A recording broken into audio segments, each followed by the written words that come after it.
Okay, got it. Okay, إن شاء الله اسكب لعبنا waxaan ku saabsan siiruga sad arkaysaan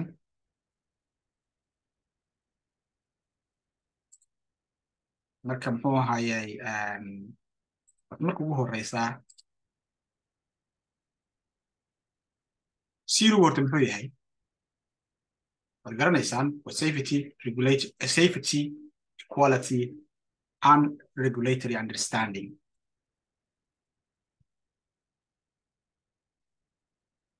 marka maxaa lagaa rabaa adiga waxaa lagaa rabaa drivers handbook inaad fahamto markaad fahamto ayaa lagu testi garaynayaa inaad buugga fahamto assessmentiga lagaa qaaday ama testiga lagaa qaaday wax kale maaha waxa weeyaan waa buuggan ma fahamto marka buugga haddaan eegno buug wuxuu ka kooban yahay 10 section ku kooban yahay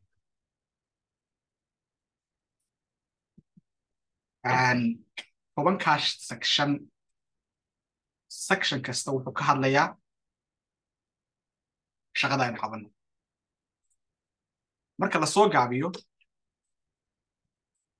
buuggan wuxuu taagan yahay war waatanaa shaqadaadii saad u qabsan lahayd waatanaaye faham waaba intaa keliya wax kale maaha haddaynu eegno marka buugga 10 chapter ku kooban yahay waa 10 chapter labada chapter ugu horeeya number 1 private hire PHV driver license waxa weeyaan waa license adigu aad haysato number 2 waxa weeyaan waa license gaarigaaga iyo requirement oo lagu baahan yahay hadlaaya markaad eegto labada license labada section oo ugu horeeya waxay ka hadlayaan adiga iyo gaariga wadato license way ka hadlayaan marka license marka aad soo qaadato oo aad gacanta ku dhigto gaarigii license uu ku leeyahay adigana aad license aad haysato waxa lagu sheegayaa marka shaqadii aad qabanayso number 3 waa carrying out private hire journeys shaqadii aad qabanaysay iyo shuruudihii ku xidhnaa ayaa lagu sharaxayaa number 3 okay 4 iyo 5 waa staying safe iyo driver behavior waxay ka hadlayaan adiga ay ka hadlayaan as darawal ahaan ay ka hadlayaan behavior ka means oo garanaysaa waxa weeye waa adiga dabeecadaada saad ula dhaqmayso dadka staying safe no waa sidii adiga aad madaragtay muxuu hayay iskaga ilaalin lahayd in madaragtay wax ku soo gaaraan oo aad shaqadaada madaragtay safe aad u qabsan lahayd sababtoo ah waxaad la kulmi kartaa dad badan oo kala duwan baad qaadaysaa waxaa laga yaabaa sanadkii inaad muxuu hayay in kumanaan qof aad qaado marka nooc walba ay leeyihiin marka sidii adiga marka aad muxuu hayay nafsadaad u badbaadin lahayd safe ugu jira ay ku hadlayaan waxaa soo haray 6 iyo 7 baa soo haray 6 iyo 7na waxa ay ka hadlayaan gaariga sida aad u wado iyo wadada aad isticmaalayso ay ka hadlayaan oo marka la soo gaabiyo si madaragtay simple ah markaan madaragtay muxuu hayay u soo gaabin Soomaali idin waxa waa adiga safe driving iyo parking in London and driving in London parking and driving in London waa labadaas waxay ka hadlayaan waa adiga iyo wadadii aad haysatay waxaad samaynaysaa wixii lagaa rabay iyo wixii kula gudboonaa ay ka hadlaysaa waxaa soo haray number 8 iyo number 9 waxay ka hadlayaan dadka aad qaadayso ay ka hadlayaan oo noqon kara dad maaragtay muxuu hayay nooc kasta leh dad oo maaragtay muxuu hayay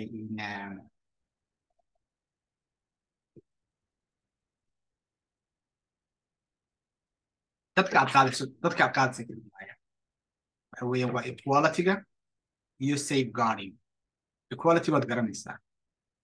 adiga waxaad tahay service provider baad tahay waxaa lagaa rabaa dadka inaad habeeraatee aanad wax discrimination ku samaynin equality waxa weeyaan qof walba muxuu ahayay qof walba noocu doona ha ahaado waxaa lagaa rabaa inaad servicekaas aad siiso adigoon eegaynin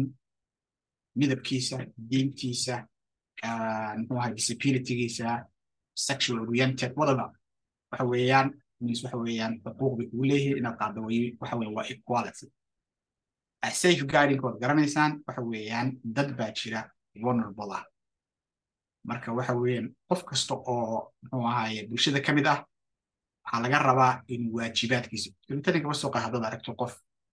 at risk maxay ahayde in dhib haysto waxa weeyaan waa inaad maaragtay waa wixii bini'aadanimada waa inaad maaragtay qaybtaada ka qaado safeguarding children and adult at risk children waxaa laga hadlaya under age-ka dadka maaragtay waxa weeyaan awood ma laha dadka kale maaragtay maaha adultka oo at risk waa vulnerable people-ka laga hadlaya inaad adigana maaragtay aad safeguarding ku samayso oo aad ka war hayso il gaara ku hayso oo haddaad aragto in wax ay qaldan yihiin markaas authority maaragtay aad u sheegto labadaas waxay ka hadlayeen dadkii aad qaadaysay ka hadlayaan waa 8 iyo 9 10 baa kuu soo hadhay waa chapterka ugu yar waa half page wuxuun ka hadlayaa right sharing ku hadlaya marka horta buugga laga hadlayo horta waa buuggaas ugu horeysa inaad maskaxdaada gelisaa inaan waxaan ahayn wax oo maaragtay waxaa la yidhahdaa ghost ah ama maaragtay waa shaqadaadii waxaad qabanaysay buugga haddaad akhriso 99% qofka drawal soo ahaan jiray oo gaari soo wadi jiray oo minicab soo ahaan jiray 99% uu garanaya wax meesha ku yaala okay marka maxaa lagaa rabaa inaad samayso kow waxaa lagaa rabaa adigana mentally inaad diyaar garowdo haddaad leedahay imtixaanka ma geli karo waa igu dhib may waxaas lama rabo mentally waa adiga waa inaad u diyaar garowdaa imtixaanka inaad gasho sababtoo cid kuu gelaysaa ma jirto haddaad geli weydo minis laysankaagina waad luus garaynaysaa taas horta la socdo marka mentally waa inaad muxuu ahaye u diyaar garowdaa number 2 waa inaad wakti aad siisaa wax aanad wakti siinin ma dhici karto inaad maaragtay ka gaadho inaad result wanaagsan ka gaadho oo inaad wakti siisaa oo aad ugu tala gashaa at least saacad maalintii inta aad ka soo baasayso imtixaankaas amaba aad gaadhayso meel aad confident ku tahay inaad baasi karayso waxa weeyaan waa inaad wakti siisaa number 3 waa inaad action samaysaa actionkaas oo ah buugga inaad akhrido ama aad dhegaysato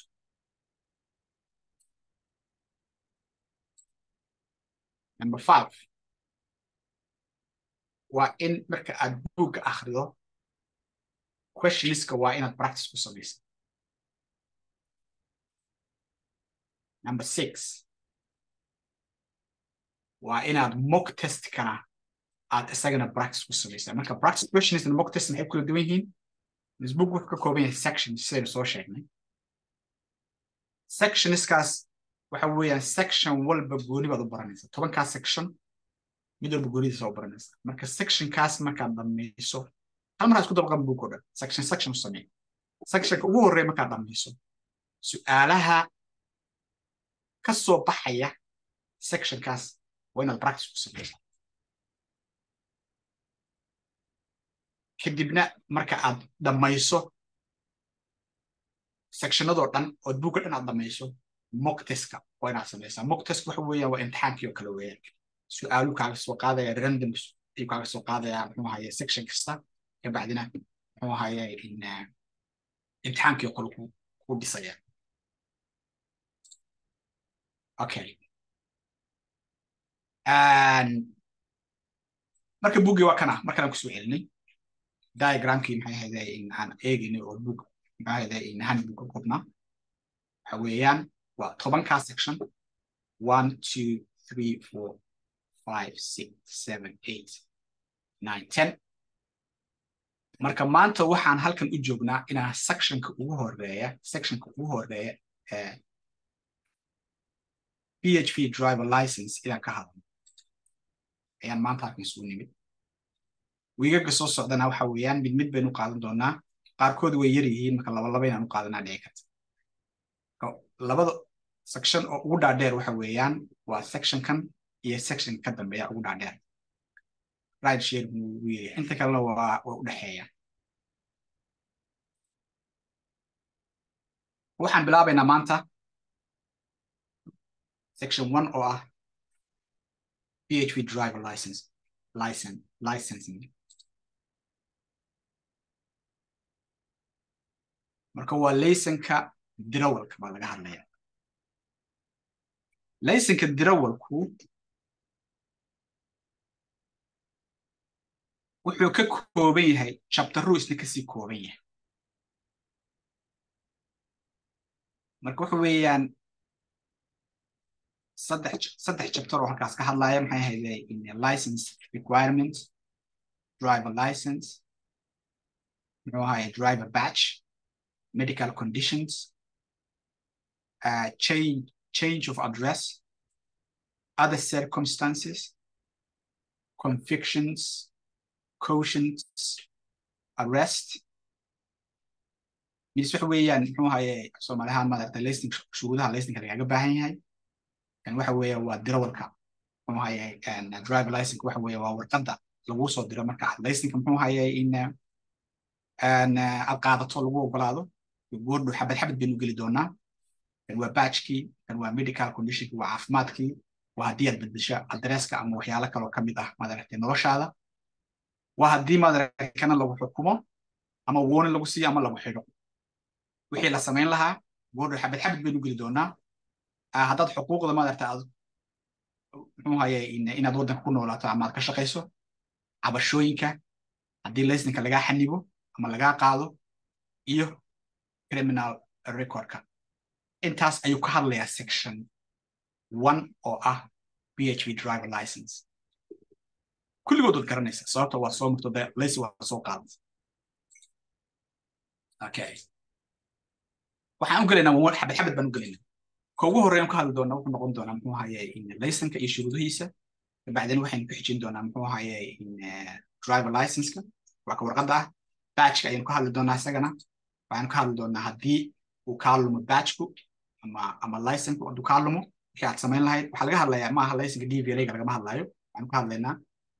PHP-ganu ka hadlaynaa waxaa ku xigi doonta muxuu ahaye in caafimaadka ku xigi doona haddii aad adress ka bedesho diagramkii hadda aan tusayey weeyaan oo maaragtay aan listi kasoo samaynay haddii lagu xidho ama warning lagu siiyo haddii lagu xidho ama warning ama lagu xidho muxuu ahaye kan waxa waa fix penalty-ga iyo BCN-ka iyagana wixii laga samaynayo xuquuqdaad waddanka muxuu ahaye inaad maaragtay ku noolaan karto ama wadadka fiisooyinka haysto oo kale amaba maaragtay iyo maaragtay cabashooyinka lagaa soo gudbiyo mararka qaarkood waad aragteen intiina badan waad ogtiin cabashooyin baa lagaa soo gudbiyaa marka sidii waxay kaa rabaan haddii laysanka lagaa qaado ama lagaa xanibo haddii laysanka gaariga lagaa qaado ama lagaa xanibo iyo criminal check intaasuu ka hadla 11kaas waxaan jeeda 14 muxuu ahaye chapter ayuu ka hadlayaa muxuu ahaye section 1 oo ah maxay ahayd buugga handbook-ga okay waxaan ku horreynaa marka muxuu ahaye in license requirements ama shuruudaha lagaaga baahan yahay haddii aad doonayso inaad noqoto PHP driver waad garanaysaan kulligii number 1 waad garanaysaa oo inaad 21 sano jirtaa ama aad ka weyn qof idinka midoon garanayn ma jiro waa inaad haysataa full UK license EU amaba European Economic Area license-kooda waa inaad haysataa UK license Europe ka Europe-ta iyo qoladan la isku yiraahdo dhaqaalaha maaragtay muxuu ahaye ku jirta Switzerland qaar baa jira wadamo oo European baa jira oo laakiin aan kamid ahayn European Union oo sida Switzerland oo kale iyo kuwaasna way ku jiraan kuwaasaa la isku yiraahdaa EEA waa inaad 3 sano iyo ka badan aad haysatay driving license waa shuruudii baan ku hadlaynaa muxuu ahaye license maxay ahayd BHV BCO license maaragtay lagu ogolaanayo waa inaad xuquuq leedahayna waddanka ku noolaato kana shaqayso waa inaad tahay fit and proper waxa weeyaan waa erey ay isticmaalaan oo af Soomaali haddii loo bedelo noqonayo waa inaad ku habboon tahay inaad license haysato waxa weeye waa inaanad dembina lahayn muxuu ahaye aad tahayna honest oo maaragtay muxuu ahaye inaad tahay fit and proper means waxa weeye qof oo proper la aamini karayo fitna waa inaad dhammaantood criminal wax lahayn fit and proper waa inaad tahay fit and proper person waa inaad tahay waad garateen baan umaleynaya physically waa inaad fit tahay means maxay jirkaagu waa inuu waad garanaysaan waa inaad samaysaa imtixaanka maaragtay topographical la yiraahdo oo aad akhrin karayso mapka waa inaad samaysaa qof idinka mid ah oo aan garanaynin shuruudahaas ma jirto buugga marka wax ku qoran imtixaanka laga qaadayna waa kaas meesha waxaad ogaataan inaanay ku jirin waxaydan garanayn waa chapterkii ugu horreeyey section 1 oo ahaa in sectionkii ugu horreeyey ee buugga waxaa laga rabaa English language ma garanaysaan minimum waa inaad wadataa B1 waxa marka ku xiga waxa weeyaan waa private hire driver license waa warqadaas oo garanaysa qof kastoo idinka mid ah uu haystaa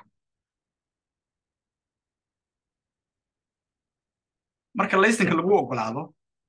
waxaad og tihiin marka shuruudihii haddaan soo sheegin markaad soo buuxiso kulligood waxa weeye license-kii baa lagu ogolaaday license-kii baa lagu soo diray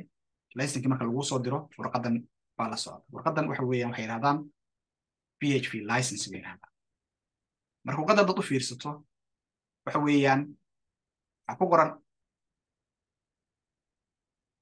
license maxay ahayd number license-ka ku qoran iyo waqtigii lagu siiyey iyo waqtigu dhacay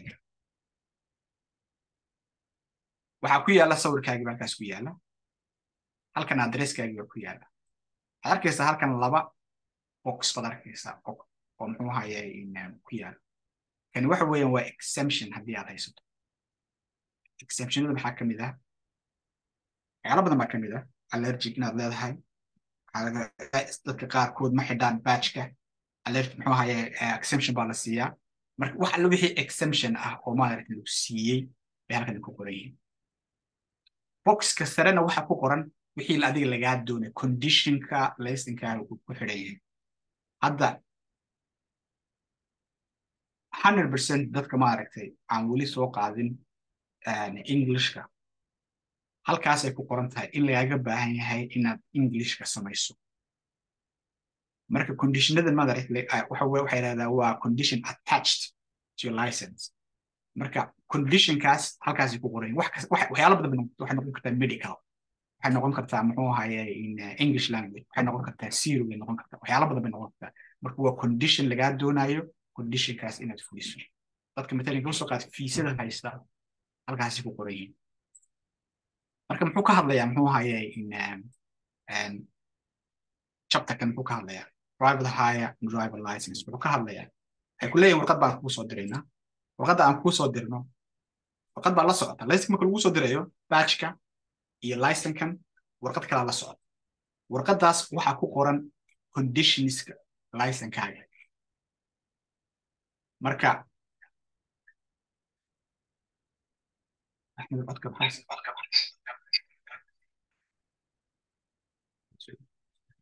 something is going on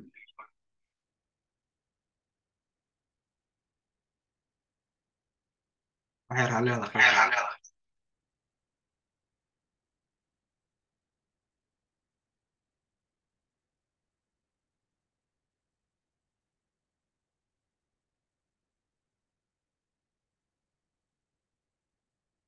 waad maqlaysa mal maanaya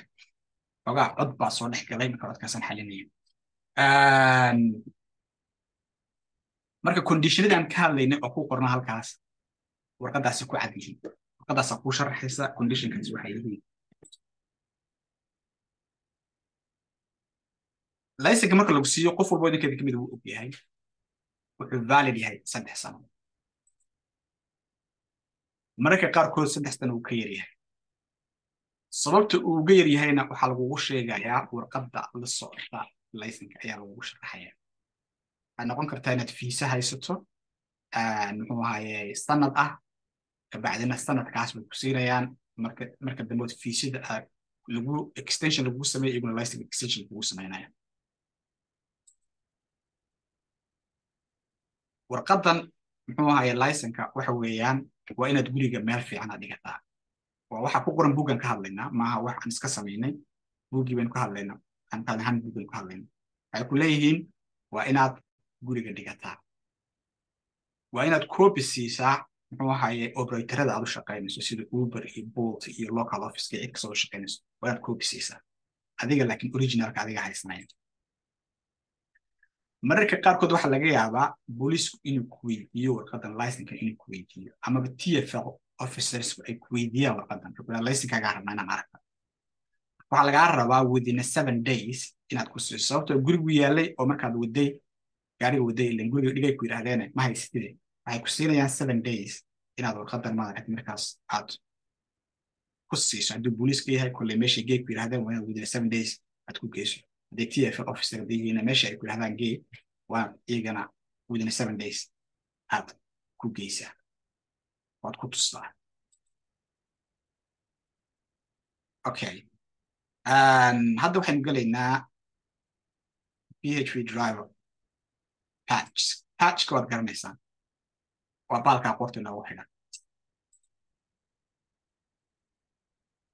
chapterkana wuxuu ka hadlayaa patchku ka hadlaya marka patchka waxa ku yaala saad arkaysaan numberkaaga number licenkaaga waxaa ku yaala magacaaga halkaasay ku taallaa waxaa kaloo ku yaala sawirkaaga waxaa kaloo ku yaala maalinta uu dhacayo patchkan waxaa lagaa rabaa inaad xidhato mar kasta markaad qof sido marka aad shaqo sugayso iyo markaad u socoto inaad soo qaado qof muxuu ahaye ina booking samaysto intaba inaad xidhan tahay lagaa doonaya patchka markaad xidhan tahay waa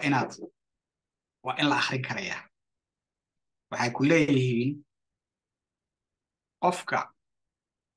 aad soo qaadayso waxaa loo diray sawirkaaga laysankaaga iyo magacaaga ayaa loo diray waxa weeyaan waa inay isku match gareeyaan waxa weeyaan waa inaad ku xidhan tahay sidaas maad aragtay loo akhrin karayo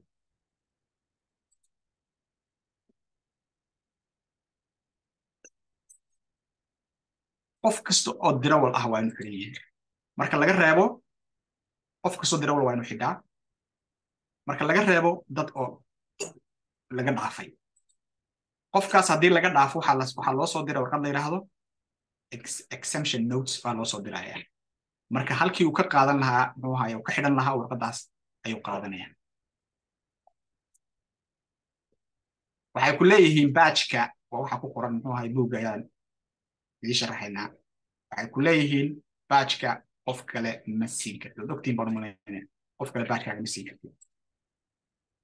adiga ayaa lagugu talagalay okay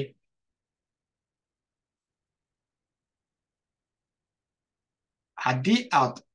lumiso ama uu kaa lumo patchku ama license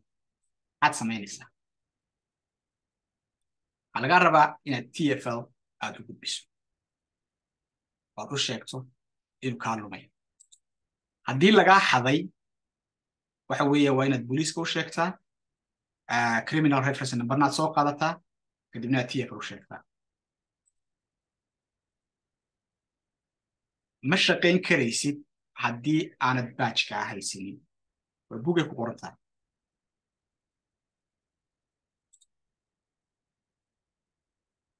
TFL waxay kuu soo diri doontaa mid cusub ay kuusoo diri badge cusub ay kuusoo diri doonaa marka badge-ka cusub laguu soo diro haddii aad hesho kii hore kaa lumay waa inaad u celisaa TFL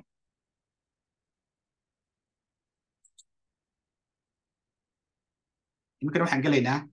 medical conditionska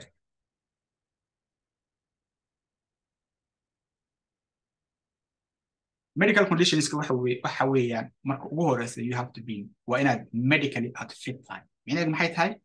waa inaad xanuun oo kaa hor istaagaya inaad shaqayso waa inaan lahayn marka xanuunkaas maxaa lagu cabiraa waa inaad tahay DVLA group 2 medical standards waa inaad aad groupkaas ku jirtaa groupkaas waxa weeyaan waa looriyada dadka wada ayaad la mid tahay sababtoo professional driver caafimaadka warqadda lagu soo dirayo foomka lagu soo dirayo waa inaad ka buuxisaa dhakhtar haysta full access oo medical recordkaaga ah waa inuu medical recordkaaga oo dhan waa inuu hayaa waa condition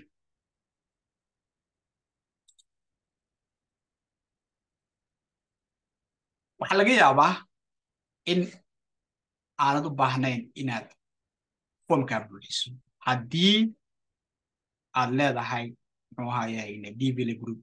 2 license means waa looriyada amaba aad haysato black cap muxuu ahaye licensekeeda aad haysato sababta waad soo martay amaba aad haysato pilot's license oo laga sameeyey oo ay sameeyeen qolada la yidhahda Joint Aviation Authority qolada yidhahdaan haddaad haysato saddexdaas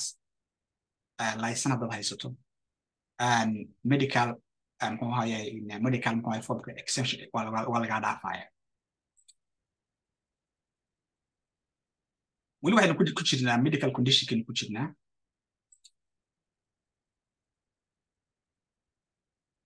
TFL waxay kuu soo diraysaa markay u baahdaan caafimaadkaaga inay ogaadaan inta badan waa marka aad cusboonaysiinta ku samaysanayso waxay kuu soo dirayaan form bay kuu soo dirayaan formkaas waa inaad u gudbisaa muxuu ahaye dhakhtarkaaga saan usoo sheegnayna waa inuu yahay dhakhtar oo muxuu ahaye haysta rikoorkaaga oo dhan waa inaad iyagu celisaa haddii aanad u celinin means license heli maysid weeyaan so simple start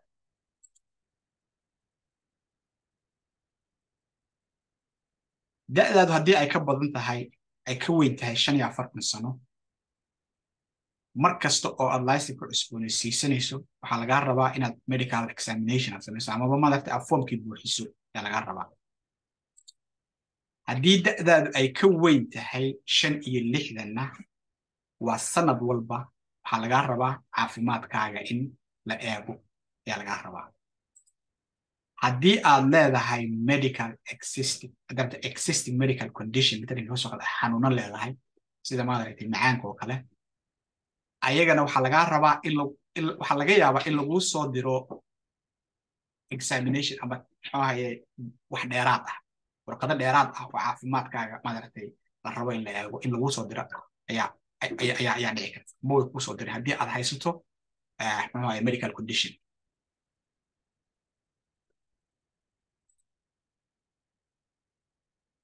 waxaa lagaa rabaa TFL inaad ogeysiiso haddii kow ay diabetes kugu dhacdo licenseaad haysataa waxaad waa shaqaysataa diabetes hadday kugu dhacdo waa inaad u sheegtaa TFL epilepsy hadday kugu dhacdo waa inaad u sheegtaa haddii indhahaaga araggooda ay wax iska dhimaana waa inaad TFL aad ogeysiisaa waxaan ka hadlaynaa waxyaalaha lagaa raba inaad TFL aad ogeysiiso haddii uu ku dhaco xanuun xagga wadnaha ah asagana waxaa lagaa rabaa inaad ogeysiiso haddii blood pressure kugu dhaco ma high blood pressure kugu dhaco waa inaad iyagana u sheegtaa waxaa kaloo lagaa rabaa inaad ogeysiiso TFL haddii maxay ahayday xanuun oo maaragtay xagga neerfaha ah uu kugu dhaco sida stroke oo kale haddii aad qaadato muxuu ahayey amaba lagu qoro muxuu ahayey daawooyin oo wax u dhimaya awoodda aad u yeelan karto inaad gaariga wado haddii uu kugu dhaco xanuun xagga maskaxda ah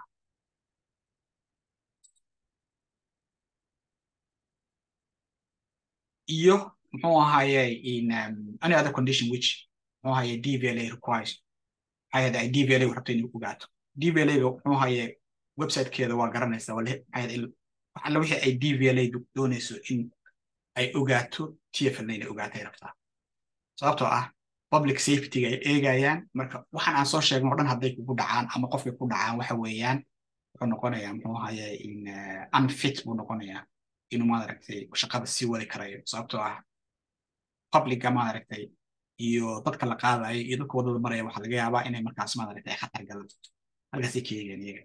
haddii aanad garanaynin oo hubin maaragtay muxuu ahayey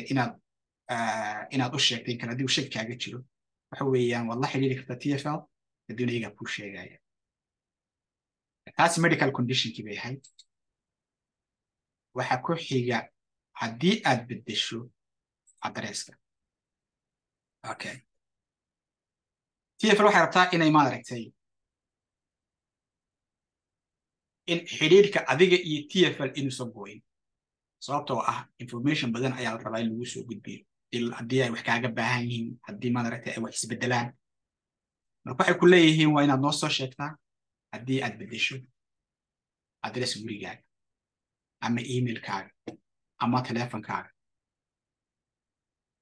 waa inaanad ugu soo sheegtaa muddo 21 cisho gudahood ah waa inaad ugu soo sheegtaa haddii aad beddesho arrimahan soo sheegnay mid ka mid a kulligood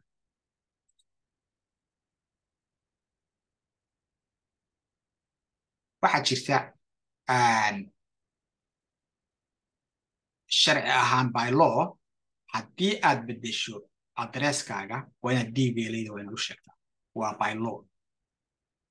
marka DVLA-da marka aad u sheegto iyo waxay kuu soo dirayaan driver license cusub bay kuu soo direen DVLA-ga laga hadlaa maa KBC marka waad og tihiin adresska PHV licenka iyo DVLA license wayna isku adress yihiin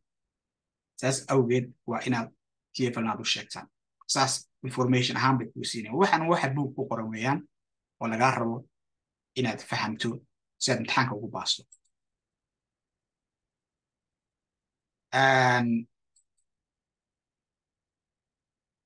topic kale ku xiga waxa weeyaan chapter ku xiga waxa weeyaan waa noloshaada dhinac wax noloshaada wixii iska bedela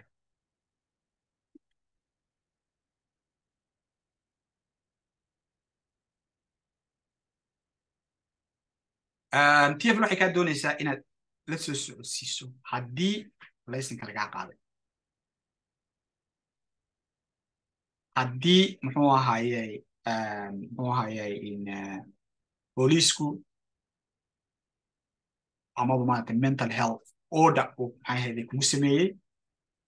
ama sexual offense order uu booliisku kugu sameeyey waa inaad TFL u sheegtaa waxaa kale ood u sheegaysaa TFL haddii lagugu daro liiska la yidhaahdo dadka maaragtay jilicsan si lagu protect garaynayo oo la yidhahdo adults or children parent list haddii lagugu daro waa inaad u sheegtaa maxay ahayd TFL waxaa kaloo lagaa rabaa TFL inaad u sheegto haddii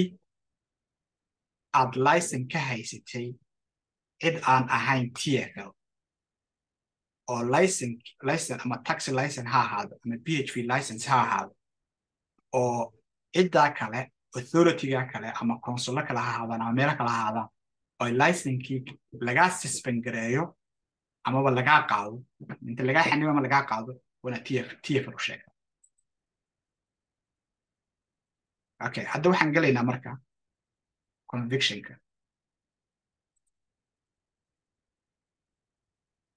waxa weeyaan waa haddii lagu xukumo amaba warning lagu siiyo ama lagu xidho maxaad samaynaysaa waa in aad ayadana aad TFL aad inform garaysaa aad u sheegtaa waa haddii lagu xukumo conviction iyo caution haddii lagu siiyo labada waad u sheegaysaa haddii lagu siiyo fixed penalty notes with points haddii lagu siiyo iyadana waad u sheegaysaa mis waxa weeyaan haddii points laysankaaga lagu dhuftay iyagana waa ina u sheegta haddii aad gasho accidentigaasna uu keeno in maaragtay points lagu siiyo laysankaaga points lagaa qaado ayadana waa ina TFL u sheegtaa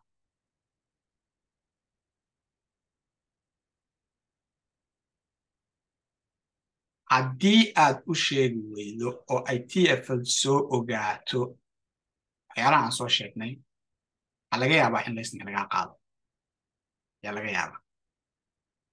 waxay ku leeyihiin adiga ayaa adiga responsibilitygaaga weeyaan marka ha ku hadlaynin booliiska iyo cid kalena adigaa lagaa rabaa inaad TFL u sheegto chapterkan intaas ku hadlaya okay chapterkan kalena wuxuu ka hadlayaa waa fixed penalties parking tickets and BCM kuwan lagama rabo inaad TFL aad u sheegto unless points oo lagu siiyo laakiin waxay ku leeyihiin haddii aad hesho ama lagu siiyo BCN aad u tiro badan waxaa laga yaaba bay ku leeyihiin license action lagaa qaado sababta markaas waxay ku arkeen qof qayr mas'uul waxaa laga hadlayaa qof meeshuu doono ku baarin garayo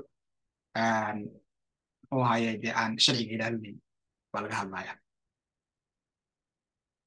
sababtoo ah TFL waxay kaa sugaysaa inaad responsible tahay ay kaa sugayaan amaba taas waxay kaa rabaan marka chapterkana intaasay ku hadlayaa chapterka kaloo ku xiga waxa weeyaan waa xuquuqda aad waddanka ku leedahay oo ku saabsan maaragtay inaad waddanka ku noolaato iyo inaad maaragtay ka shaqaysato haddii matalan kaba soo qaad aad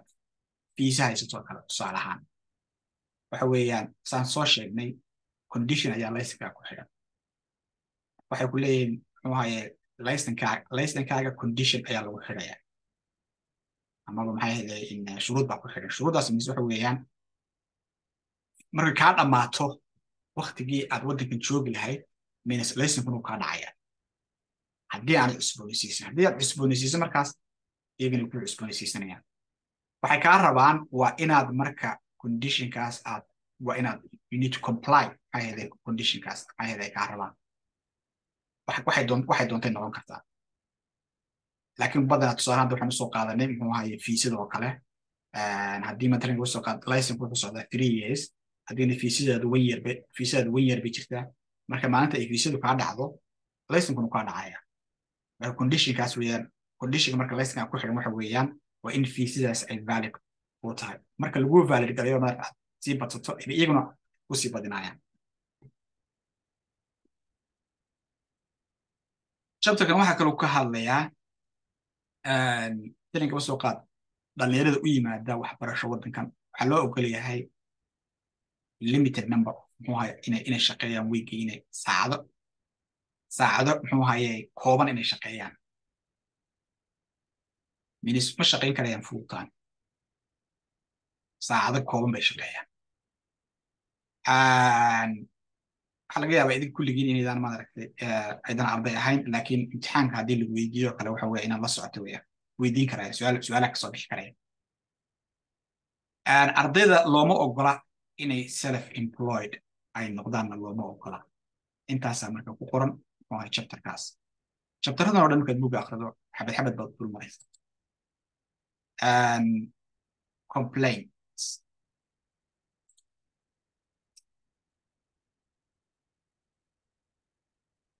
waxaa laga yaabaa TFL inay loo diro cabasho cabashadaasoo ku saabsan adiga behaviorkaaga ama sida aad maaragtay muxuu ahaye customerka aad ula dhaqanto waxaa laga yaabaa markaa TFL inay warqad kuu soo diraan oo ku yidhahda ka soo jawaab waxay ku leeyihiin muhiim weeyaan inaad ka soo jawaabto warqadda ay kuu soo dirayaan saas awgeed waa inaad adresskaaga iyo emailkaaga iyo telefonkaaga ay up to date yihiin sababta marka qaarkood telefonka bay usoo diraan marka qaarkoodna email bay usoo diraan marka qaarkoodna post usoo dhigaan waxa weeyaan waa inaad up to date tahay si maaragta aan informationka ay kusoo diray aanad maaragtay u miskarayn waxay ku leeyihiin haddii adiga matalan gaba soo qaad maxay ahayd information marka ayagoo ay haystaan bay decisionka gaaraya matalan gaba soo qaadaan waxba adiga aanad maaragtay u jawaabin wixii ay markaa haystaan bay go-aanka gaarayaan laakiin adiga markaad u jawaabto inta badan unionka ayaa maaragtay hawsha u qabta marka warqadahan oo kale loo soo diro unionka ayaa maaragtay muxuu ahaye maxay ahayd TFL ku jawaaba laakiin haddaan u jawaabin wixii maxay ahayd lagaa qoron bay go-aanka gaarayaan marka insha allah saas loola socotaas chapterkan intaas uga hadlaya waxaa soo hadhay suspending ama xanibaadda ama ka qaadista haddii lagaa qaado license waxay ku leeyihiin haddii license lagaa qaado waxa weeyaan waa inaad muxuu ahaye within 7 days waa inaad kusoo celisaa license waa haddii revocation lagaaga sameeyo mararka qaarkood waxa weeyaan waxay kuusoo dirayaan muxuu ahaye TFL authorized officer ay kuusoo dirayaan qof bay kuusoo dirayaan oo raba inuu license qaato baadina license inaad siiso weeyaan saddexdan qodob oo hoosta ka xareeqan kuma jiraan buugga laakiin anaa kusoo darnay waxa weeyaan qofkii matalan gaba soo qaado license laga qaado wuxuu ambiil ka qaadan karaa magistrate koob ka qaadan karaya waa inaanu ku sameeyaa within 21 days waxa weeyaan inta badan dadku ma oga inta ay iska daba wareegayaan oo meelo kale ka daba wareegayaan baa 21 daygaas ka dhacaa 21 daygaas hadday ku dhaaftana licenkaaga waa u dhamaatay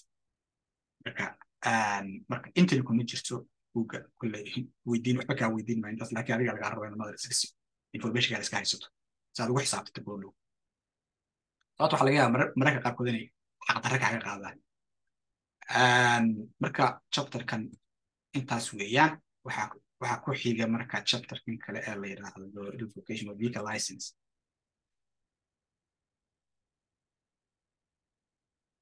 waxa ay chapterkan kaga hadlayaan waxay ku leeyihiin haddii license lagaa qaado qofkii license droolka haddii maxay driver license haddii lagaa qaado mararka qaarkood waxaa laga yaabaa ka gaarigana inay kaa qaadaan haddaad adigu gaari leedahay waa haddii ay u arkaan inaad tahay risk to public safety maamada aad khatar u keeni karayso muxuu ahaye in public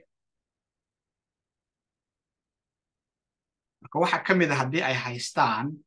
caddaymo sheegaya in qof aan license lahayn uu gaariga isticmaali karayo amaba lagugu xukumay violence qof oo maaragtay muxuu ahaye violent ah amaba muxuu ahaye in sexual offender haddii lagugu xukumo ama maaragtay intaas ama lagu soo ogo dacwadda lagu soo ogo arrinta awgeed ay kaaga qaadaan licenka gaarigana licenkiisu ay kaa qaadayaan saas baa chapterkan uu ka hadlaya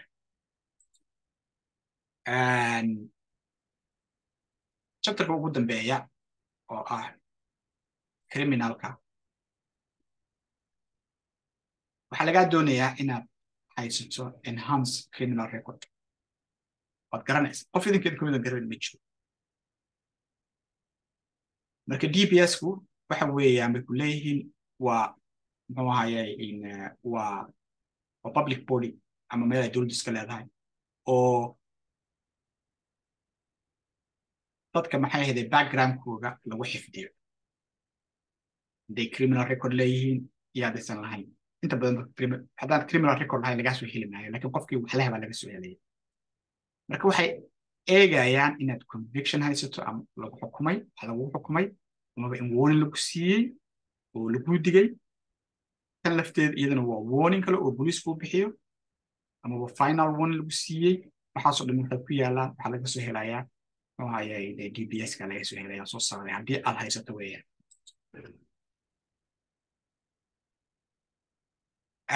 waxa kale oo eegtaa muxuu ahaye DBS waxa kale oo eegtaa muxuu ahaye local police-ka oo la xidhiidha maaragtay inaga shaqadaynu qabanayno waxyaalaha inaga shaqadaynu qabanayno la xidhiidha waxaa ka mid ah inaanad ahayn dadka maaragtay loo diiday inay la shaqeeyaan dadka maaragtay jilicsan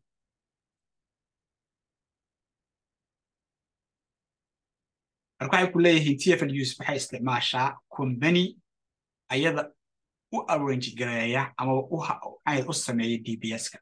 marka adigu intaas ka tagta iskama soo samaysan kartid waa ina iyo companyga ayaga ay muxuu ahaye ina dalbadeen waa inuu kuu soo sameeyey waa inuu kuu dalbaa oo halkaa through that company waa ina ku samaysataa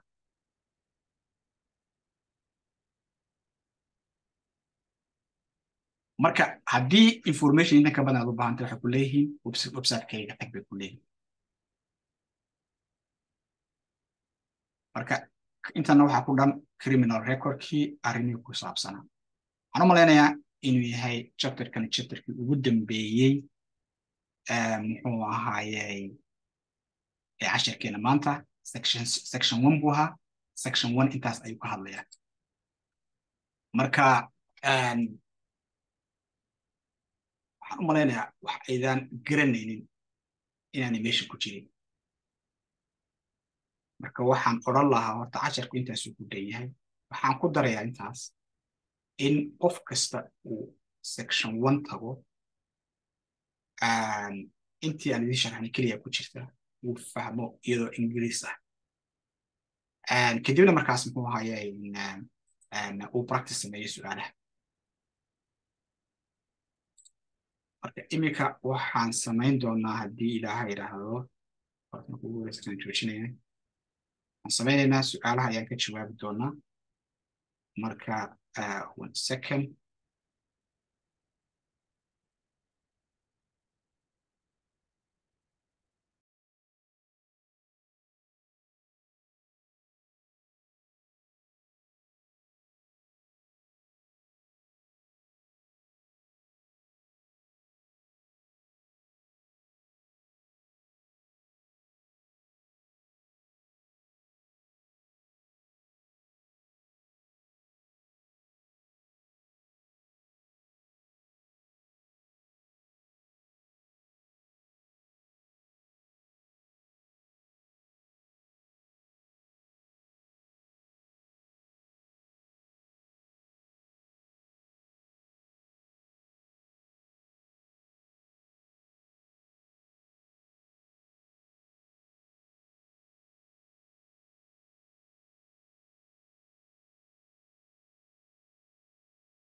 sorry, today was it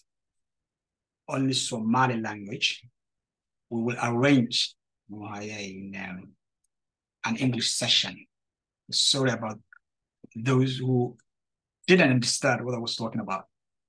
Okay. Iminka waxay soo khiyaaray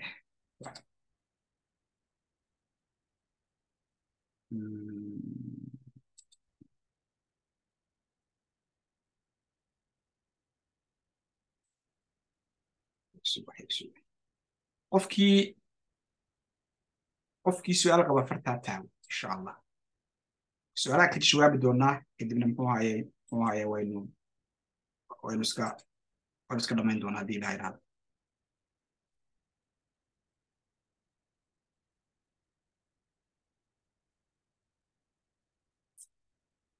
Abdulaziz, go ahead.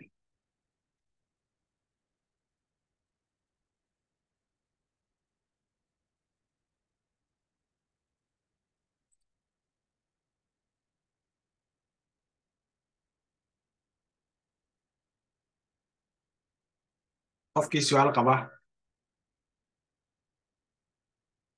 gacmaha taago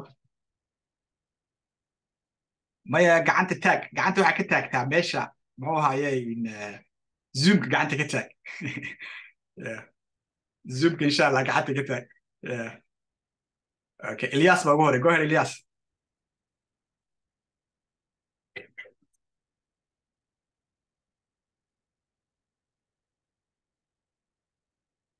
Ilyas, unmute yourself.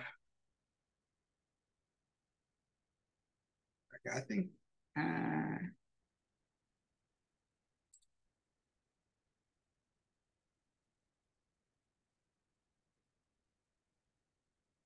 meel qalada taabtaan u malaynaa khiyaar raalli ahaada. Ilyas, waxaan u malaynaa unmute gacantan maxay ahayd unmute. One second. Cabdinaasir baa hadda ugu horey. Cabdinaasir, go ahead.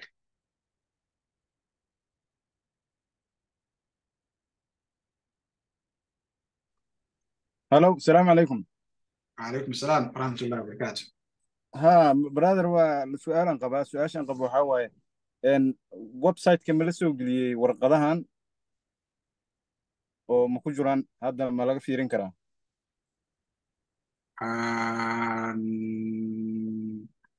warqadaha waa kuwa ma waxaa sheegaysaa maxay ahayd hadda prestation hadda samaynayna ها may weli kuma jiro laakiin insha allah waan samayn doonaa